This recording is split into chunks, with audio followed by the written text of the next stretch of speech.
টাইগারদের স্বপ্নের স্কোয়াড নিয়ে বিমান স্পর্শ করলেন টেক্সাসের George Bush Intercontinental airport.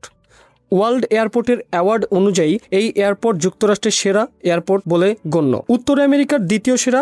Bangladesh অবশ্যই এই এয়ারপোর্টকে আজীবন মনে রাখার প্রত্যয় নিয়ে পাড়ি জমিয়েছে মার্কিন মুলুক। টি-20 বিশ্বকাপের অষ্টম আসরে নিজেদের সেরা সাফল্য পাওয়ার লক্ষ্যে টাইগাররা পৌঁছেছে আমেরিকায়। শুক্রবার বিসিবির অফিসিয়াল ফেসবুক পেজে একটি ভিডিও শেয়ার করা হয়। ভিডিওতে দেখা যায় টাইগারদের বহনকারী বিমানটি অবতরণ হয়েছে। পরে দেখা যায় মাহমুদুল্লাহ, তাসকিন আহমেদ, তানজিদ তামিম ও লিটন দাসরা নিজেদের লাগেজ সহ বিমানবন্দর পার করছে। এরপর টিম বাসে চড়ে যাচ্ছেন হোটেলের দিকে। এর আগে গত 15 মে মধ্যরাতে যুক্তরাষ্ট্রের উদ্দেশ্যে দেশ ছাড়ছে বাংলাদেশ দল। বাংলাদেশ থেকে সরাসরি যুক্তরাষ্ট্রে যাননি ক্রিকেটাররা। প্রথমে তারা দুবাইয়ের মাটিতে পা রাখেন। বিশ্বকাপ মিশন শুরুর আগে ভারতের বিপক্ষে একটি প্রস্তুতি ম্যাচ খেলবে বাংলাদেশ। বাংলাদেশ ও ভারতের ম্যাচ দিয়ে উদ্বোধন হবে নবনির্মিত এই স্টেডিয়ামটি।